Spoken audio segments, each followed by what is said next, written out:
Welcome to Thumb Tacos. I'm so pumped. Today's episode, I have a very special guest. I sit down with another streamer. I've only done one other video like this, and I love it when I get a chance to do these because I get to pick the brain of another streamer that's doing the grind, that's doing different things than I'm doing, so I can learn. And I think it's extremely important for beginners to watch videos like this. You can hear different perspectives, different journeys. Now, Savaroth Gaming is my guest today, and we go over specific growth tactics for Twitch and Facebook gaming. We go over how to benefit your community, streamer depression, and the one thing I wanted to do the most was pick his brain on how to use TikTok to grow your channel. See, Savaroth Gaming comes from Facebook gaming. He had a nice channel on there. He was doing very well, and he just started regrowing a channel on Twitch. And I love catching streamers at these moments because if you notice, the last time we had a conversation with somebody on here like this was with Steve from Retro Death Row, where I got to talk to him about the transition from 10,000 followers on Facebook gaming over to nothing on Twitch. And this is a similar situation, and I find it fascinating. I stream on both platforms. Savaroth is completely on Twitch now.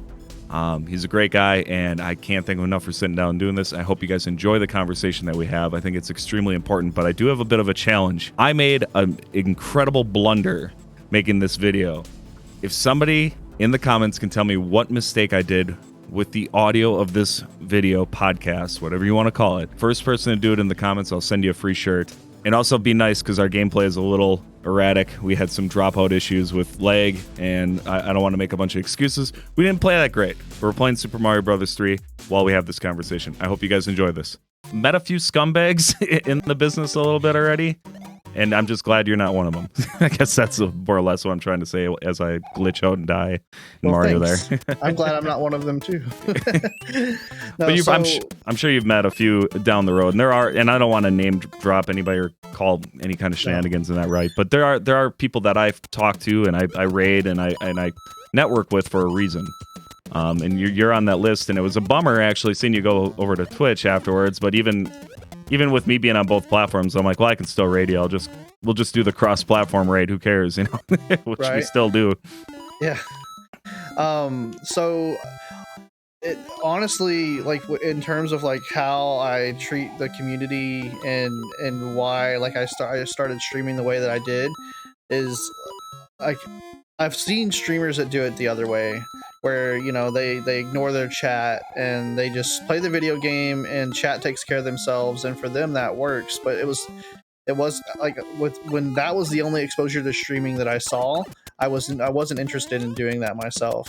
Right. But it was actually Eric Busby who I watched who acknowledged every like. The first person that I've seen that did that, acknowledged every like, acknowledged every follow, you know, just thanked people and communicated and engaged with the chat. And it's the second that I saw that, I knew that I was like, okay, yeah, if I ever actually give it a shot, that's how I'm gonna do it.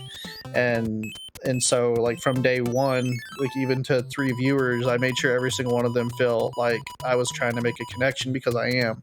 And so that's been like the basis behind all of my streams. You were streaming for about 2 years now, right? Yeah, well, it'll be April, will be 2 years. April will be 2 years. Okay. We I don't know if you know this or not, we unlocked a rare occurrence on Mario 3, the money ship. I did notice, and I was just gonna like wait and see what happened with it. I don't that doesn't happen too often when I stream this, so it's kind of cool that we did that. Random you have to get like a certain amount of coins with a certain amount of time in a level. But anyway, you mentioned Eric Busby, who he's a awesome streamer, awesome dude. I wish I got to know him a little bit better too, because he's a guy that plays a lot of very difficult Mario games, and he still manages to stay on top of chat and engage and all that kind of stuff. Yep. There are a lot of streamers that I know that get lost in the gameplay, and I agree with you. Like to me, chat is your priority. If you're a new streamer and you're coming in, remember that at least that your chat is always going to be your priority.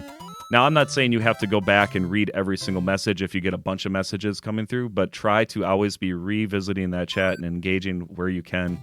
And people, I've gotten compliments of, you know, oh, it's cool, you're really engaged with your viewers and all that kind of stuff. It's not hard to do. You just have to do it, you know, like.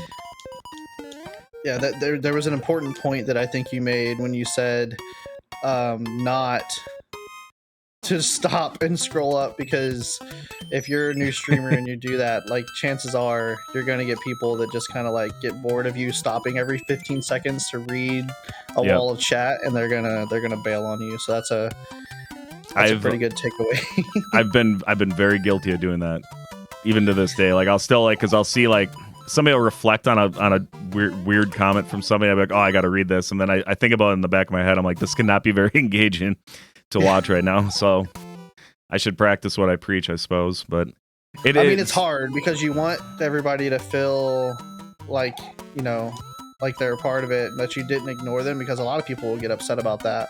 Oh, sure. But at the same time, like there are some people that just say, okay, we'll just get on with the game already. So you have to try to find a good middle ground. How important is the game to you? Hell? Nice, find. I didn't even know that was there. How important to you is the game versus you, the streamer? So, I mean, I think it's important because I always like part of my like game style is to try to bring like a high level of gameplay to it as well. Sure. But not, it just depends on the game, I think. Like where I know it's expected of me, like if I'm doing a challenge run, like a no death run, like there are times where I will say, okay, chat, I can't look at you for just like a couple of seconds while I do this. Sure. And for the most part, if that, you know, if they're gonna know you're on a challenge run as well, like a no death run type of deal, and they're gonna understand. So I think as long as you're communicating that to them, I think it's fine. But yeah, it depends on the situation, and there has to be balance. There has to be. That's one thing that if you guys want to check out Saberoth Gaming, I will have that link in the description here, so you can go check that out directly. I do highly recommend it, especially if you love Zelda runs, and you challenge yourself quite a bit on Zelda, where you do, I've seen you do like 3 heart runs on almost every one, or at least a few of them. I've done permadeath. I've actually 3 heart runs are the one thing that I've normally disputed, because I feel like you're just it's like an unnecessary handicap. Or maybe that's what I meant. Yeah, the no death or whatever. The permadeath, where if I die, I delete my save file, because then you have people that'll kind of like take a side, like, oh well, like I don't want him to have to restart. Then you have the people that just like to watch the world burn, that are like, come on, die. And so it creates engagement in a weird way. Just depending on how you want to run your community, you want to caution against having that kind of toxicity, though, because it can get very, very bad and very discouraging as the streamer to go through that sometimes. Oh, go ahead. We were ready to leave this place, right? Yeah. I just saw that level. I was like, oh, I'll go get it. I think so. Being on Twitch, and now you kind of run. I would assume you run your stream for the most part the same way. At least what I've seen, it's more or less, you know, you got the same attitude and everything. It's not like you became a different person on the platform, which is good. No, I'm a little bit more relaxed about like how I, like top tier gameplay right there. How I present myself. I try to be a little more authentic to myself. Sure. And what I mean by that, for people that are like, what does he mean? Like for Facebook, I was like very, very, very like family friendly, like no swear words of any sort. Like if it was I wouldn't drop any of them. It would just be very, very clean. And I did that for a reason. I was noticing when I was starting, because it was during COVID, so a lot of kids were when I started, it was during COVID, and there were a lot of kids that were just watching with their families, and they were in chat, and I knew they were watching, and so for their sakes, like I from the beginning, I tried to make sure I was keeping it very clean, as to not like make it something that their parents were uncomfortable showing their kids. And as COVID went away and people started going about their lives again, I noticed that the amount of kids that are in my streams drastically went down. Sure.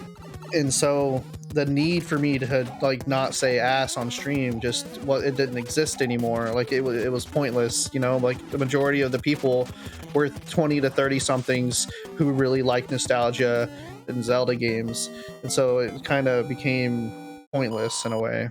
Sure. I on the other hand have a very rated R stream from the get go, and I feel so bad Like I said, when we raid you, and all of a sudden when you did the clip or whatever twice now, I was just like, no, don't do it, because I knew it. I knew it as soon as you hit that clip. And what we're talking about on Twitch and on there's a shout out command where you can actually shout out another streamer, and their clip will automatically play. And that's what I kind of bouncing around here a bit, but the interactivity on Twitch kind of blows me away. I wish I had an audience that was built on there, but my audience is so Facebook heavy that like I have half the reach on that platform. And if I gave it more time, I could probably do all right. But I figured out that I was almost too busy in life to put all the extra time for, building a Discord properly and doing TikTok properly and all the things you have to do to really grow. I have a theory about that. If you want. I do want to pick your brain on the TikTok and the Discord and all that kind of stuff, but we can do that too. But the theory I have is about why your Facebook heavy viewers like still continue to watch on Facebook, and even so, this is the theory, and so even though you started a Twitch.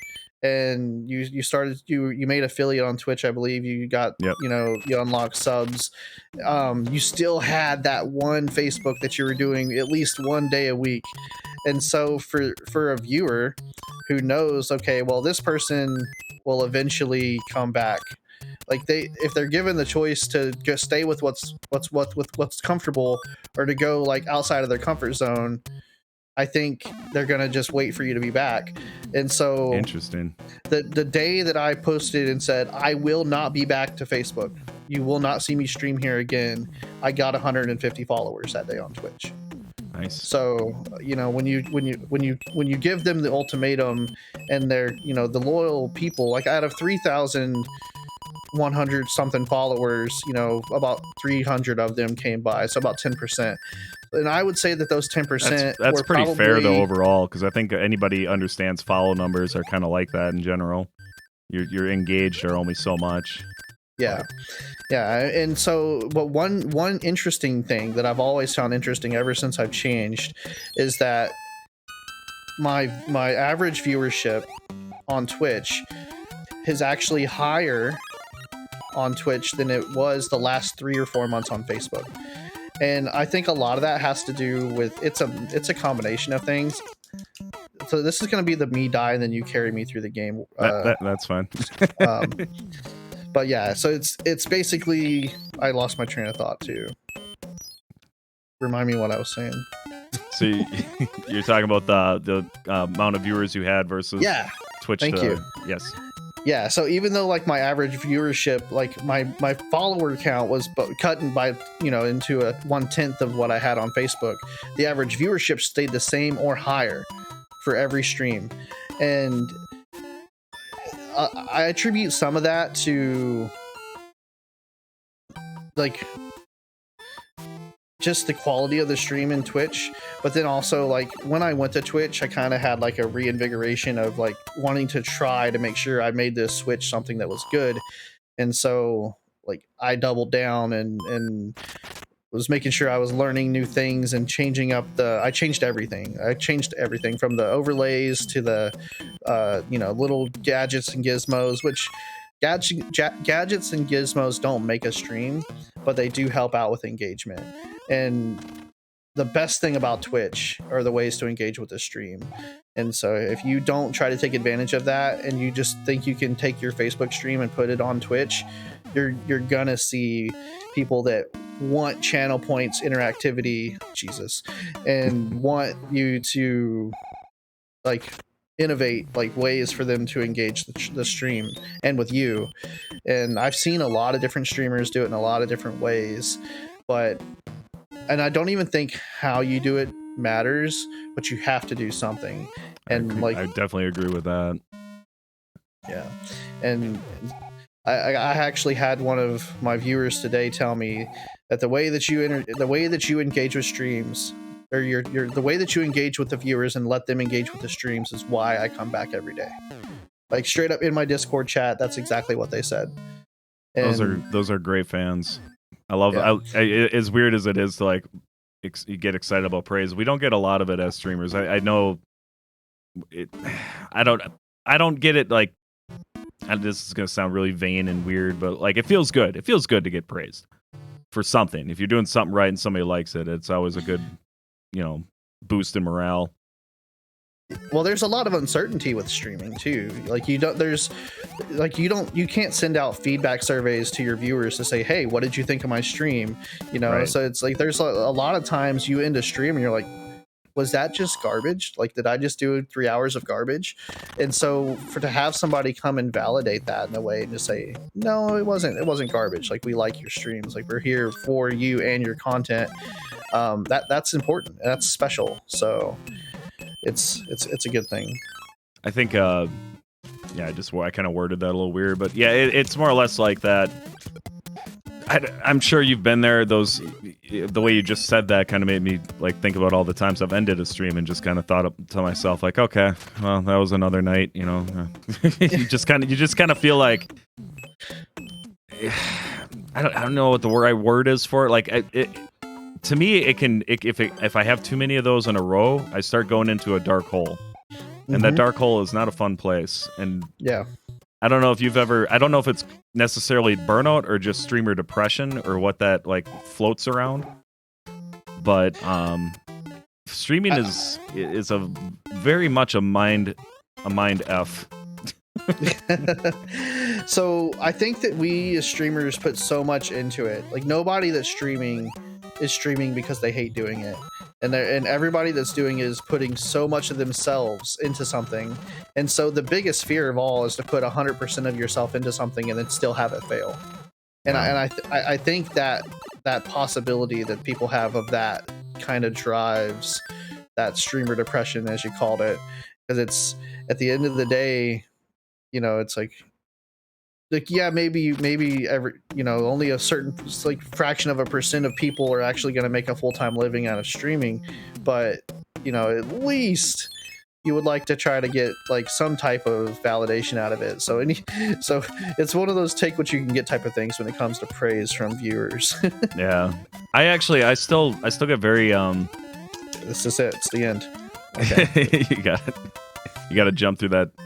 Yeah, that guy, you gotta jump through that. I still have a hard time, like, and I'm sure you've been there too, with like either bit bombs or star bombs, or somebody loads you up with like just an obscene amount of a donation, kind of out of left field. I still, to this day, I don't know how to take those moments. I'm always so blown away that somebody is willing to do that for me sitting down and being an idiot in front of a camera. Like, yeah. Is there a good way to thank somebody, or is it just thank you and that's all you can do? So I've run in that very situation more than once, where I've even just told them, like, look, there comes a point with your generosity where I feel like thank you just no longer does it justice. Right. But it's all I can say right now. Like, I've had some people where I felt like they were putting their family's well-being in jeopardy with the amount of stars and bits that they were sending, and it's beyond humbling. It's beyond humbling to the point where it's almost like, can I just send some of that back? Like, can you not? Like, it's like you. I know for a fact that you cut hair for a living, and you just sent me three figures. Like, right, you don't need to do that. No, I definitely agree with that. It's just there's no amount of thanks that really amounts up to it. But the worst thing you can do is shrug it off or not act like you give a shit. Like, and I've seen that. I've seen that before. It's like one thing I do on Facebook. I don't know if you did this when you're over there or not, but one thing I do is after a stream, after most streams, part of my process for ending a stream is I'll go through my comments section and I select stars comments only. And it'll show me all the comments that came in with star donations, and then I message every one of those people, no matter if it's 10 cents or $5, and I'll thank them again for it, because I feel like, oh shit, I didn't even see that guy. I feel like that's the least I can do, and even that doesn't feel like enough sometimes with those bigger star drops. But I guess my point is, if you guys are watching this video and you're thinking, okay, when you're gonna start up streaming, if somebody's taking time out of their day to watch you, that's number one. They're spending time with you on a stream. That's the greatest value in the world. If they take the extra step and support you in any way, shape, or form, you have to show them thanks. Because as soon as you don't, or if you seem like that's the only reason you're there is to get the money, you're gonna lose. Like it just will not work out. I've never seen a streamer that, and I know some that actually ask and beg for stars, and they do all that, and to me it's blows my mind, and then they wonder why things aren't working so good on the stream. It's like, well, maybe it's because you're asking for money every time you stream instead of streaming. You know, like, I don't know. Jesus. Hey, you got it. I'm nowhere near gonna even try to bring up the person's name, but the same instance where I said the guy sent me like an absurd amount of money. That specific instance, he said, the reason I do this, the reason I send this to you is because you have never asked for anything. You don't have a star goal. You don't say the word stars unless it has the word thank you also in the sentence. Like, you don't do that, and it's why I think you deserve it. And Sure. so if that doesn't speak volumes, then I don't know what does. Like, that should say it all for you. Yeah, and I think that's true. I've recently, just for YouTube content alone, I've been experimenting with star goals to see the overall result if you put a star goal. So we as a community at Thumb Tacos, we put a star goal up. This is kind of good that this is coming up right now because it was like going to be in a video eventually. So I did a star goal for 1 month with no goal on it. There was nothing attached to it. It was just, I think it was $200 or something in stars for no reason. Mm-hmm. And we didn't hit the goal. And then I asked everybody about that. I was like, what do you think about streamers that have these on their streams? What do you think about it when they don't have a goal in mind? Like, it's one thing to have a star goal, but if you're like raising money for something, or if you have like some reason to be raising money, like where is like the gray area? Does that exist? Can it exist? You know, like, do you have an opinion on that? Whether or not, like, if you're raising money for like local charity, or maybe you want to buy a new stream deck. Like, even that stuff seems silly to me. It's like, oh, let's raise money so I can buy a new toy. Like that. So I guess the only example I can bring up is the only time I actually ever did put a star goal, and it was when Facebook gave me a star goal and said, look, if you hit this many stars, we will do this, and so at that point I was very candid with the viewers, and I said, hey, look, Facebook gave me this, and if we hit this goal, they're going to give me this. And to thank you for that, it happened to be in the same month that Skyward Sword came out. I was like, right. Your favorite Zelda game. Yeah, so I incentivized it by, and I don't normally do it, but this is the only time I ever did. I said, okay, anybody who sends me either a penny or, you know, 1,000 pennies in support of this goal will be entered into a giveaway. I'm going to give away at a minimum 1 copy, no matter what. Win, lose, or draw, I'm giving away 1 copy of Skyward Sword. If we hit it, I'm giving away 2. And everybody that contributed got an entry, and so that was how I did it. And it was more like, look, Facebook has challenged me, and they're going to reward me, and because they're going to reward me, I'm going to reward you. Sure. And so I ended up giving away 2 copies of Skyward Sword. Like, they were super amazing, and we hit that goal. And then, just to kind of give you an idea, as soon as I hit that goal, and it was a lot, like, it was like, I think it was probably around $500 in stars. Immediately following that, Facebook, the same day that I hit the goal, said, okay, now do $750 worth of stars. I didn't say a word. I never brought it up to a single soul. And we hit that goal faster than we hit the previous one. Sure. So it kind of lets you know. And so after we hit the goal, I said, look, guys, I didn't tell you about this. I wasn't going to tell you about this. I remember you saying that. I was on that stream when you brought it up. But we hit this goal, and I think I gave away... I don't remember if I gave away a 3rd copy or not. You think I would remember that, but I don't. But I want to say I gave away a 3rd copy of Skyward Sword because of it. But I would have to go back and watch the VODs if they exist. I don't remember anymore. Sure. But yeah, so it just goes to show you that putting that goal on the screen doesn't mean you're going to hit it. And you may end up making more, like in your story too. You may end up making more without asking than you would have otherwise. I can say in my history of streaming, I've always made more without having the goals attached. And I don't know I never like get too pushy with the goals. I bring them up, like, because what did we do? We did the one without anything attached to it, and then we discussed it, and then as punishment, I had to make another star goal. Whereas if we hit it, I had to make a sassy calendar. So 2022 has a Thumb Taco sassy calendar coming out. Hooray for me! Now I have to make that because we hit it. We've reached our goal, and that's like at least that kind of gives them the reward of me making an ass out of myself. Yes, it's my turn. I was like, why aren't you going? I figured we were having a good talk. We were, yeah. But I think overall, even on my stream, like I like to experiment with stuff on my stream, especially for the YouTube channel, and I find it fascinating. Like I know a few things. I know that intros are completely useless on Facebook, and I know that star goals are kind of just down the center. Like they don't hurt if they're there necessarily, but it's not going to hurt you if they're not there. And to me, it's like if you're not displaying it, it's probably for the best anyway. Unless you have like a charity or something like that. Like we are raising money now for a local charity that is in my county where we raise money for local families. The easiest thing for me to do is have the stars attached to that donation because I think people just find it easier to donate to that than an external link. But I could be wrong on that too. Are you confused? I'm wondering why this wall won't open. Whoa. Okay. Well, that solved that. But the wall kept not opening up for me. Before we get too far off, I want to stay on topic for the use of TikTok and Discord. How important is that to you when you got onto Twitch? Because I think you had a Discord before you went to Twitch. Mm-hmm. Yeah, now is that any more important now than it was before? Yeah. Okay. Yeah. I would assume that's your group area, almost like Yes. So I still have my Facebook group, and my Facebook group at this point is kind of like I'm almost just using it as a means to advertise and say, hey guys, I'm still on Twitch. Like, don't forget me on Twitch. But I don't, if I'm not going to go live for whatever reason, I don't post that to Facebook anymore. Like, I'm going to let you know on Discord. And like, even my moderators are guilty of it sometimes. I hope they don't watch this because then I'm going to be calling them out.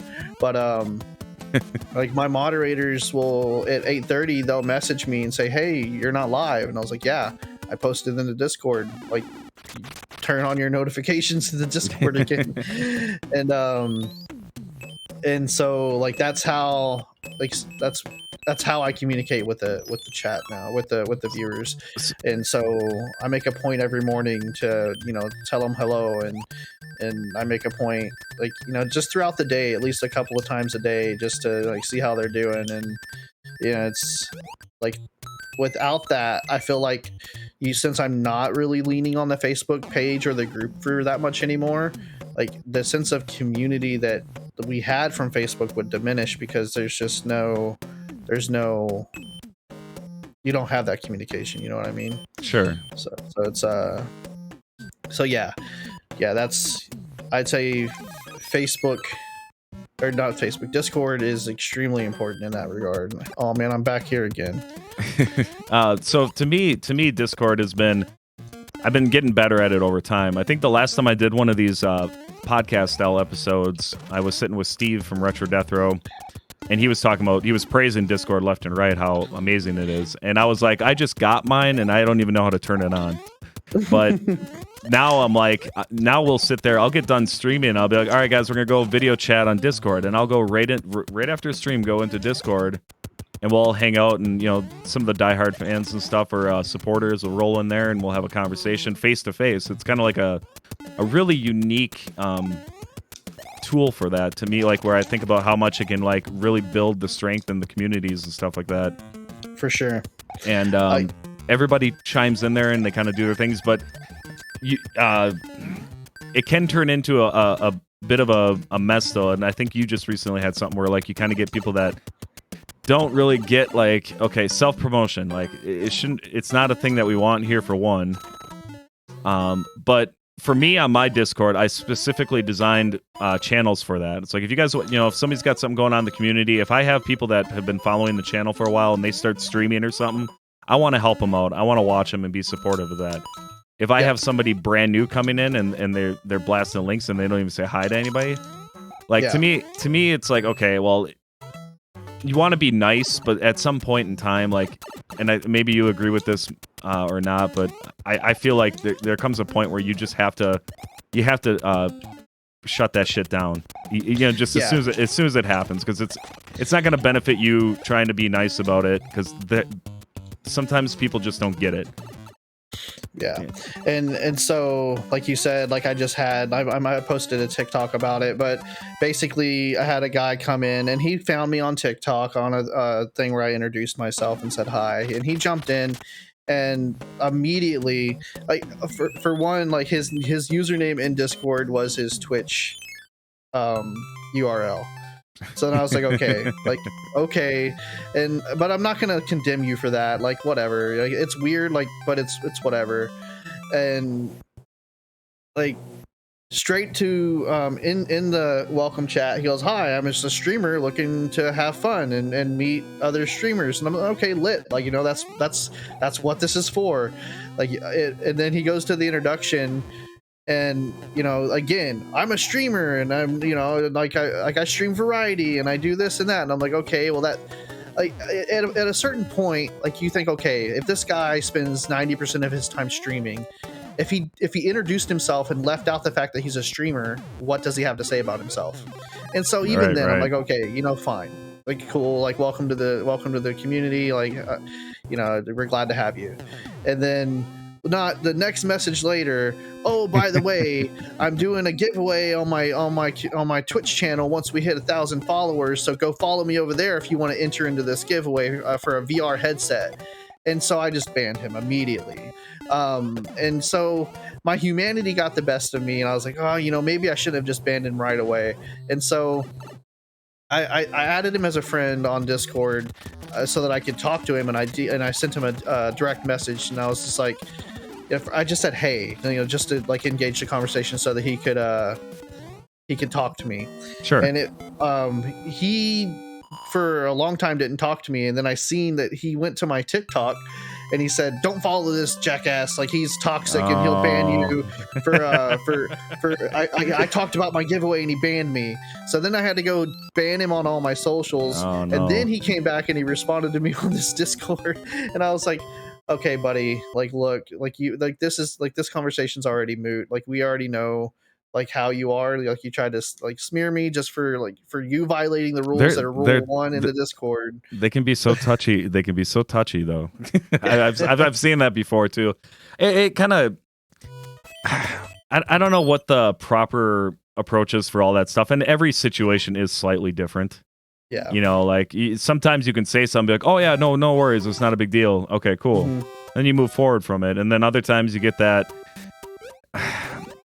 Some people just don't know any better too. It's like, well, how do you grow a channel? I gotta tell people I'm a streamer. I gotta grind, man. I gotta grind. It's like, well, that's not how you grind. Yeah, that's the opposite of wrong grind. Yeah, like that. The worst thing you can do is constantly self-promote. Like, get out there, be yourself, be a personality, have fun, get to know people, you know, and the less you promote yourself, the farther you get in this.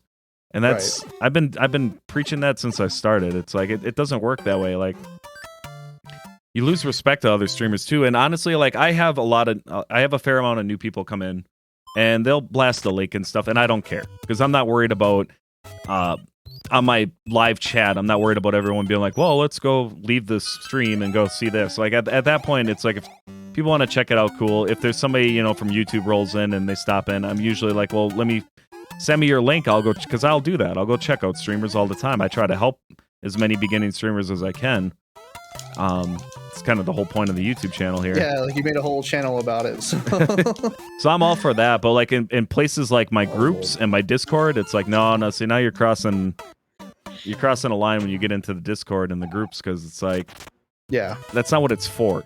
Discord doesn't exist to promote anybody. Discord exists for everybody to get to know each other better, or to benefit each other, like, to some degree, you know. Like, there are Discords out there that are all follow for follow nonsense, and you can find them. And see that, and that's the problem with allowing that sort of thing on a Discord, because if you allow it for one person, then presumably you should allow it for everyone. And then what what's stopping it from becoming a follow for follow server rather than a community server for your channel. And so like you have to shut it down, and there are various ways you can do it. Like I could have deleted the individual messages and reached out to him directly, but honestly, like as many times as he dropped what he dropped within a 5-minute period after being on the server, I was like, you know what, there's not going to be any getting to this guy, so I just banned him out the gate. But on the flip side, you know, I'm in Discord servers for lots of people, and I'll have viewers, they know I stream, you know, like a streamer raids you, they're gonna know you stream. Right. Like I had one of the guys, I went into the Discord to say good morning, and they're, oh, how did the rest of your stream go? And I was like, hey, you know, that's not why I'm here. Like, let's just jump in his mouth. You know, like I don't want to talk about my stream here. Like with all respect, I don't mean any disrespect towards you for just like refusing to answer, but that's not how I roll. And I had the owner of the server thank me for that, because he's like, yeah, like I appreciate that. That's because you're right. That's not what it's for. And so, you know, just having a little bit of consideration, showing that you're wanting to be a part of the community and not just because you think you're going to gain something from it, that person is 10 times more likely to actually promote you and raid you and trust his community with you, knowing that you're not a toxic person. And I'm the same way, you know, I have community members that have come to me and started streaming and came to me and said, hey, look, you've inspired me with the way you do your streams. I want to start streaming myself, and I promote the hell out of them. And that's Sure. how I do it. You know, like one of my viewers, the same one that I said earlier, that, you know, reached out to me and told me that the reason why I come back, she started streaming last week, and I dropped her link in my Discord, and I was like, you guys stop what you're doing and go show her some love, because she deserves it. And she didn't ask me to. She didn't even know I did it until she saw it in the Discord later. And so it's, you know, like I'm much more likely to try to help you while I know you're already like a valued member of the community, rather than somebody who's just there to get what they want out of the deal and then bounce. My my moderator, I have 3 moderators now. I only had one for a while, and I added another. But my one of my moderators is a streamer, and he was such a support to the channel before because he was a streamer. He streamed before he was modding for me and everything, but then he kind of like gave it a break for a while. Then he started it up again. And he was such a amazing member of the community. Always, you know, at every stream, supporting people coming in, getting to know everybody in the Thumbtackles world and all that stuff. Like when he said he was coming back streaming, I was like, I got your back. You know, and that's what it takes. You put yourself out there, you back somebody up, it comes back around. Too many times, I think a lot of beginners just kind of don't take that first necessary step to network properly. Networking goes so much farther than you'd ever give it credit for. And it's not like you're trying to poach viewers.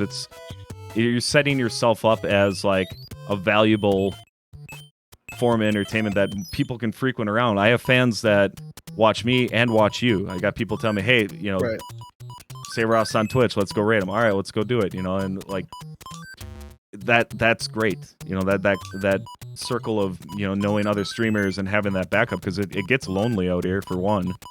And there's also like the other side of things where it gets real oddly competitive. Nice job, by the way. Yay, you got the puzzle. But before you mentioned TikTok a little bit, and that's where this guy came from. Now, for those of you that don't know, on my last YouTube video, I talked about your TikTok a little bit, how you made a video and it went viral, got you a bunch of buzz going on for a little bit there. What is your approach to TikTok, and what do you recommend beginner streamers avoid with TikTok? Because from my outside perspective, or at least my inexperienced side, I look at TikTok as, well, the last thing I want to do is make a TikTok of just gameplay. That's like the last thing I want to do. And I don't know if you agree with that, or your approach is you knew that going in, or if that's something you figured out after a little while. So if you look at my first couple of TikToks that I ever posted, you'll notice that they are just gameplay. And I just, honestly, Jesus, I I honestly, I looked at the results and said, okay, this isn't really working very well for what I'm trying to do. So let's just change it up. And honestly, I'm gonna shout out somebody just because they're the ones that kind of gave me the idea to do something different. But his name is Pastor Gaines, and he's, you know, I am Pastor Gaines on TikTok. But like I was watching his TikToks and seeing the results, because that's how I found him on Twitch.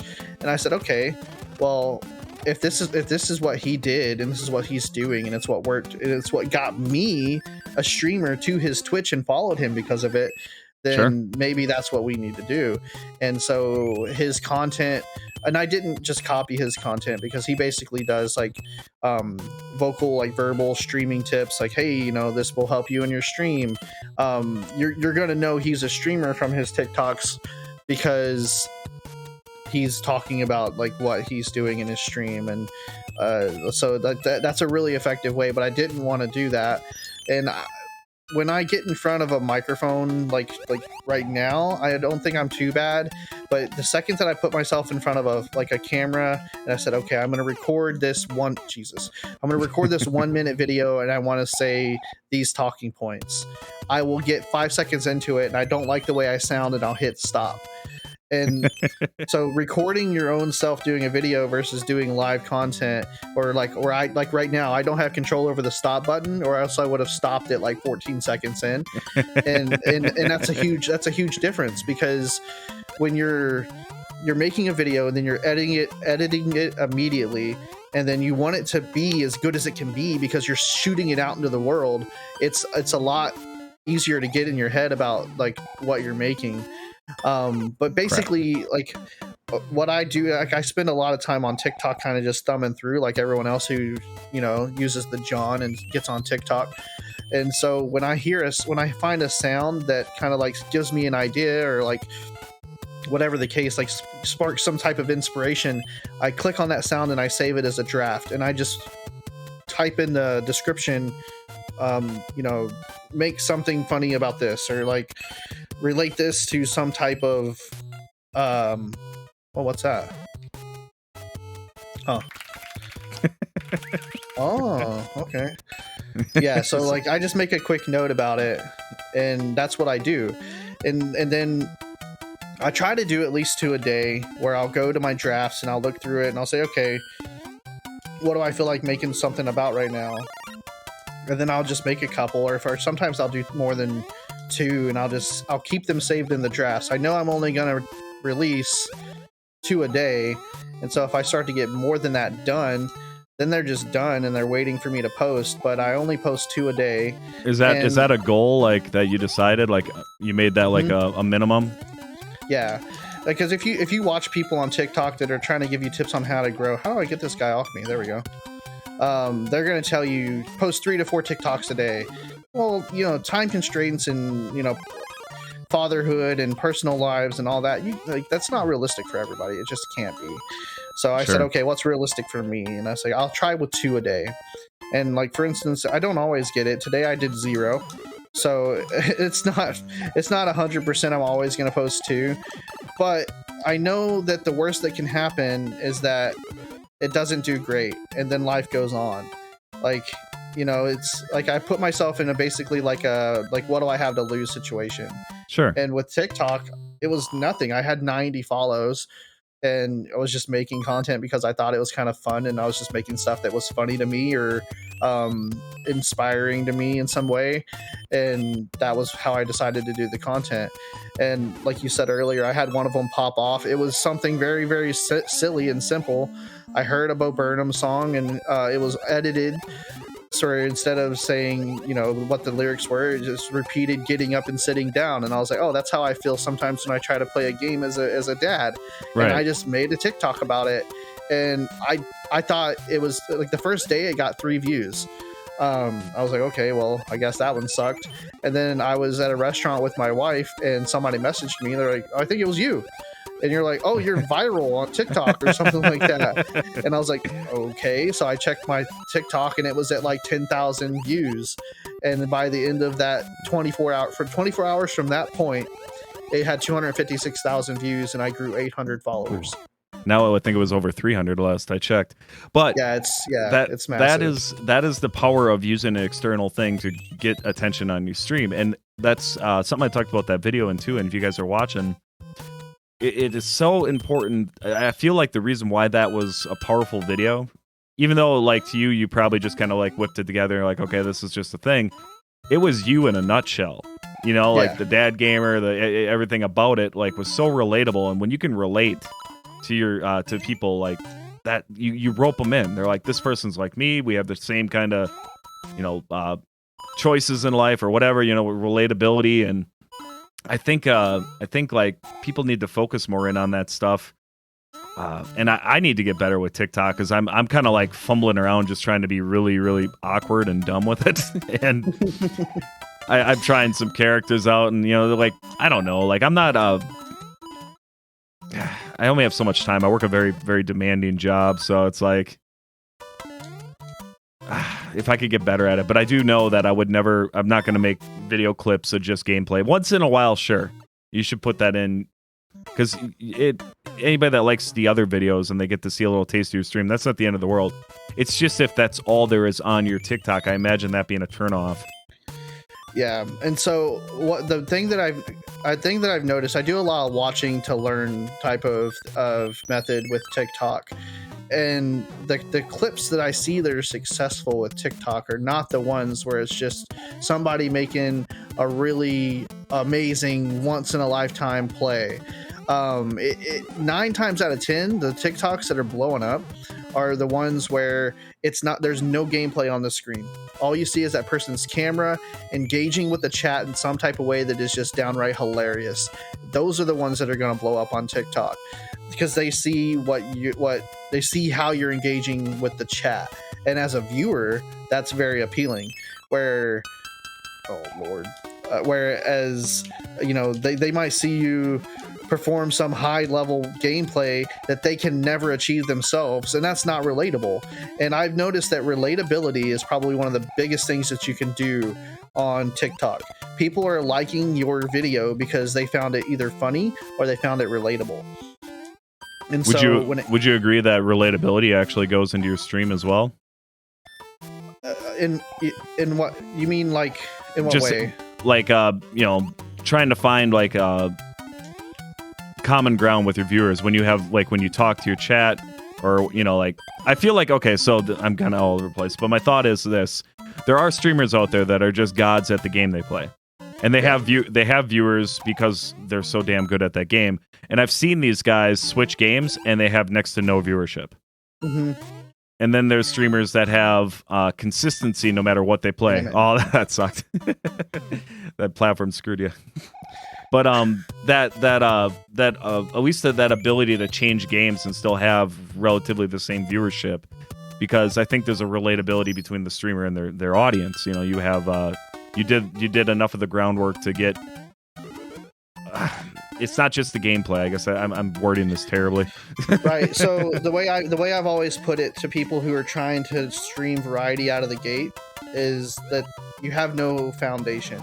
Like the viewers don't know who you are, and when it comes to discoverability, especially on TikTok or on Twitch, they're not clicking on you because it's you.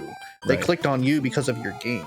And so if they followed you because of that game, which is reasonable to expect, maybe they followed you because they clicked on the game and you were chill. It might have been a combination of both. But if you're playing a different game tomorrow, you don't have any foundation with that viewer. They're not going to come back.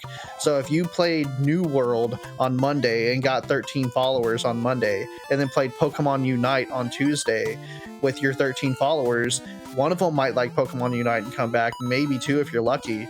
But you're probably going to be streaming to next to the same viewership that you were. Those 13 followers are moot. And so you're sending me back. That's what you did. Yep. So yeah, it's important, and I know you've talked about this in your videos before. Like you streamed Mario, basically, like, or at least tagged Mario exclusively. I'm dead. Well, this for a good long while. Right. We're getting off the rails. No, we're good. I want to get this thought out. So I was thinking about you reached. Now I don't know if you feel this way, but I definitely feel this way. I feel like supporter is a very, very hard fucking level. I shouldn't have said the F word, but anyway, it's a really hard level to get to in streaming on Facebook.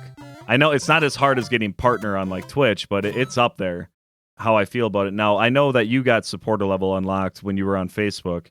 Was that repeat gameplay that got you there? Was it that consistency, or did you do you know what it was? Because to me, it's like nature.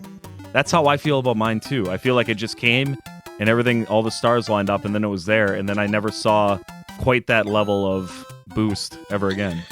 So, July 2020, which I think was probably around peak of COVID, people were starting to realize that this was going to be for a long time. I was streaming Ocarina of Time for the first time ever, and it had been so long since I'd even played the game, besides the Deku Deku Tree, that it was basically a first time playthrough.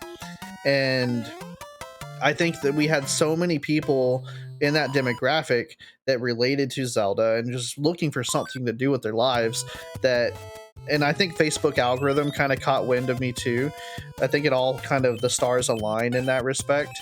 But basically, the month of July, I gained 750 follows and was streaming to an average of 80 to 100 viewers.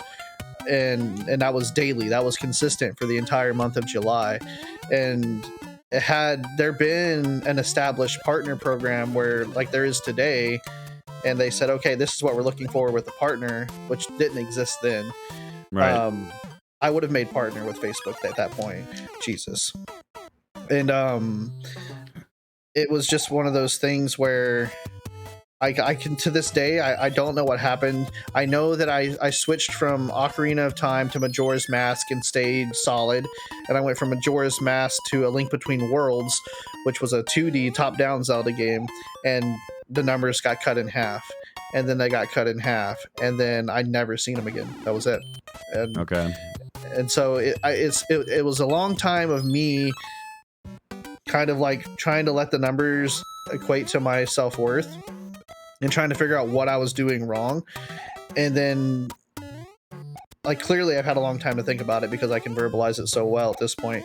But at the end of the day, I think that it was just the world starting to open back up again.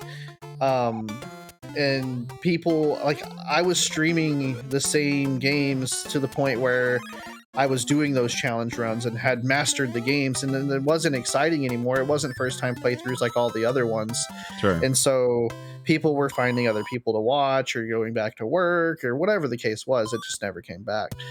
I have witnessed that happen to so many streamers, and it's bizarre because it's it's all within that year too. Because right when I started streaming was the late summer of that year. So 2020, yeah, that would have been my first, what was it, August or whatever. So I think you're right to a point, but I think it's also the other side of it where it was such an influx of other streamers that it had to balance itself out. Because you have, because of the algorithm, a lot of people like to blame the algorithm for being a bad thing. I don't see it as a bad thing because I know what it's like on Twitch. You know, people complain about the algorithm not giving them a handout. It's like, well, there are no handouts on other platforms, so what are you really complaining about? Right. But there was a point in time where, you know, thousands of people needed to go to a streamer, and I'm sure it got pushed around where, you know, how many people were streaming Ocarina of Time that year? How many streamers were doing the retro thing? I have no idea. Not many. I think things balance out that way, and then, you know, you add more and more to the mix, and I don't know. I don't know if I'm right on that or not. I think it's a bit of everything, probably. Well, yeah. I mean, I think there's some truth in it because I know how many people reached out to me out of those 750 followers and said, "You've really inspired me to try to do this," and they're still streaming to this day. Sure. And so it's like, okay, well, yeah, maybe my viewers just became streamers, and you can't. There's only so many hours in a day, so like I think that has a lot to do with it. Yes. Well, before we get too deep into this, I like to keep these around an hour. Okay. Do you have any amazing final thoughts for young up and coming streamers? Some words of wisdom or insights? Something we didn't touch base on? Anything? So Is Twitch where it's at? is it well, so no, I don't think so. Honestly, like the word the general consensus with Twitch is that if you don't have a viewer base to kind of get yourself started on Twitch, then you shouldn't go to Twitch. And I think the only reason that I was able to hit affiliate in 2 weeks, which is the minimum amount of time you could take, is or no, a week. I hit it in a week after 7 days, and it's because I had a solid already built community to take over there. So, the people that are telling you build your communities elsewhere and then bring them to Twitch if that's where you want to go, I think there's a lot of truth in that. Like if I think the statistic is if you're streaming in even any double digits at all, whether it's 10 or 11 or 50, you're within the top 6% of all of Twitch. And if you're streaming above 20, then you're in the top 2% of all of Twitch. Yeah. So if you think about that statistic, there's 8 million people streaming to Twitch right now at any given day. The percentage of those people that are streaming to one or no viewers is astronomical. And so if you're watching this video because you're thinking about streaming and you don't know what platform to go to, Facebook has a very, very good way of boosting new incoming streamers who make level up, who there where you can build a community with, and you've done it twice over, and Yeah. so like you know that it works on Facebook at least at the beginning. So Do, that would be do, my suggestion. I think that's fair to a degree. I always kind of tell people to go with what they're more comfortable with. If you're watching a lot of Twitch streamers and you don't go on Facebook at all, well, the platform's probably gonna be too foreign for you anyway to get the grasp on. If you're gonna start on Twitch, though, reach out to some friends and have a very reasonable schedule that your friends can help you out with. I think that's such an oversight for beginners on Twitch, where it's like you got to get 3 concurrent viewers, and you got to stream X amount. I forget what the limit is or what the minimum.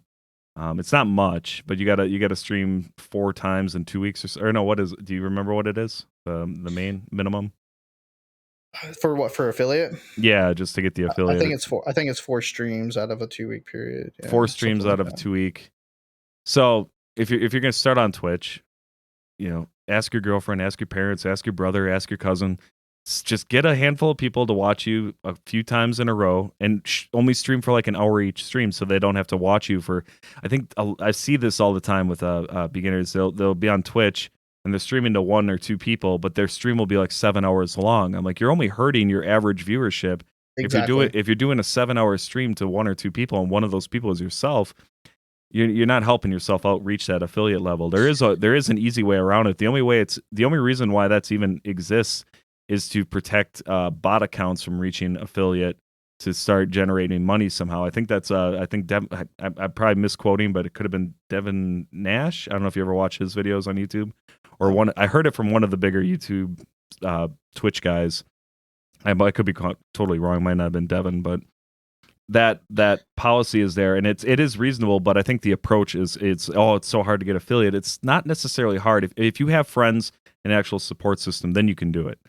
But I the would growth, say if you don't want to reach out to family and like kind of test them out with that, if you're brand new and your first step is to make a Twitch, your second step should be make a TikTok, an Instagram, a Twitter, and you should be posting to that more regularly than you're going live. yeah, There should be no reason why you're going live more time than you're posting to those socials, and it doesn't have to be anything astronomical. The video that I said got 360,000 viewers on TikTok was 11 seconds long.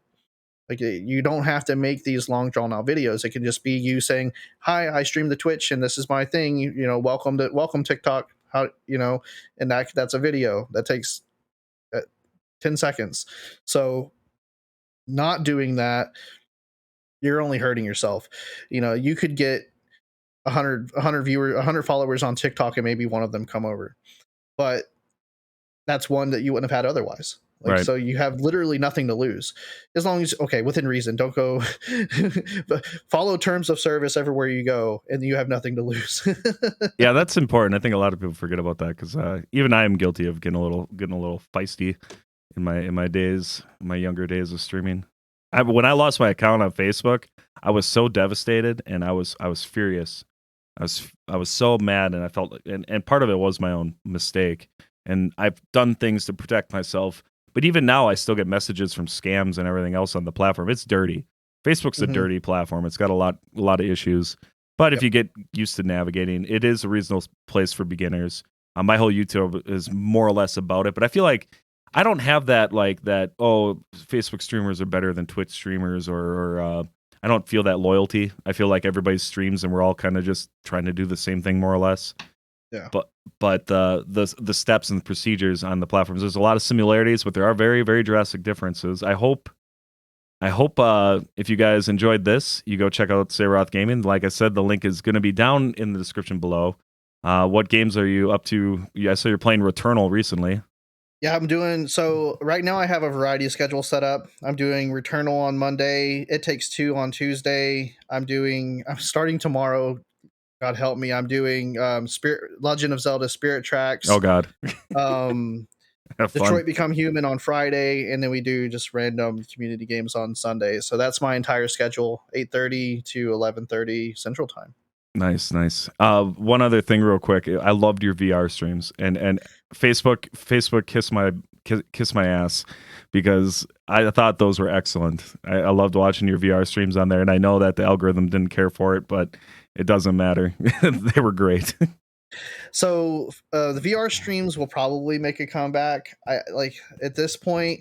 I wasn't gonna try to like jump into something like Twitch and then do something as hit and miss as VR starting out. I wanted to like, the same thing. I wanted to establish a foundation with things that I know I can perform well, and then we'll jump into it's right here, my headset. Then we'll jump into the crazy zany VR stuff. In fact, they just announced Among Us in VR for the Oculus Oh, Quest, weird. and I cannot wait. So that when Oh, that'll probably be my debut jump back into VR streaming when that comes out. well, I look forward to it. And like I said, guys, go check it out. All our links will be in the description below. Thank you so much for sitting down and shooting the shit for a bit with me. Sorry about all the tech issues in the beginning here. A little No, it's chaotic. no worries. I was thinking about it right as you were closing up, but this is literally like the first time we've ever sat down and had a conversation, but it verbally, and so it was nice. It was Yeah, it was about damn time if you think. yeah. I think I reached out to you to do this a while ago. I used to do a podcast every week, and I was on overtime for like 7 months straight with my job. So it was just like finding the time and I know you're a dad too, and like being a parent and working and raising kids and family. I mean, it's tough to juggle. And maybe the next time we sit down and do this, we should maybe have a nice long discussion on the balance of life and streaming, because I feel like that would be a whole nother thing. Oh, that is a really good topic. I'd be down for that. Yeah. But until next time, Yeah, thank man. you guys, and we'll catch you later. Bye.